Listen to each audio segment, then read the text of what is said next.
Okay mga kuys, ito isa sa mga magandang colorway ng Curry 11. Sa wakas nagkaroon na din tayo, no? So isa din sa mga napa-order natin. And shoutout kay Kuis Reggie.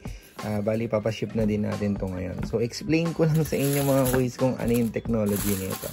Ang ganda kasi nitong sapatos na to eh. Kumbaga, ito ni modern na basketball shoes or isa sa mga pinaka-modern dahil hindi na siya traditional rubber outsole, midsole, and insole, di ba? Ang dami kasing technology ngayon pero isa to sa mga magandang technology. Ito yung rubber shoes na para kang naka-running shoes pero hindi mako-compromise yung cushioning. So lahat pa rin ng kailangan mo katulad ng stability, traction, and comfort nandito pa din sa sapatos na to. So mga kuys, breakdown muna natin yung materials niya. So mas visible dito ngayon yung materials niya, no? Kita nyo naman kung gaano kanipis yan. And then dito, covered siya or parang another layer yan mga kuys ng kung ano mang tawag sa material na yan. Hindi siya plastic eh. So medyo magaspang siya. And then dito is patent leather katulad ng review natin sa isang colorway niya, no, sa Future Curry. And then dito naman is mesh material and flat lace.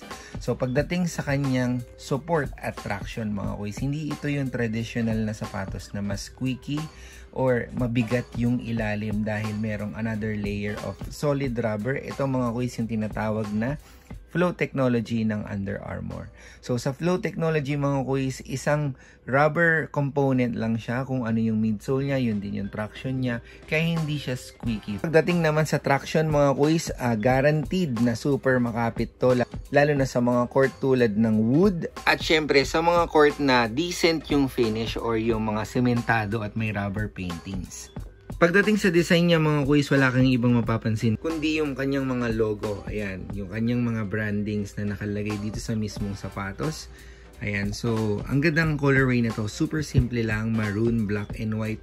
Saka konting red yung kanyang shadings. So, kayo ba mga kuys, cup or drop ba para sa sapatos na to? Bibilihin nyo ba siya? Or isa ba siya sa magiging rotation nyo? Or itatry nyo ba siya? I-comment nyo dyan sa baba. By the way, meron pa tayong isang i-unbox na colorway. So, abangan nyo yun sa susunod na video. Don't forget to like this video and subscribe para sa mga susunod nating unboxing.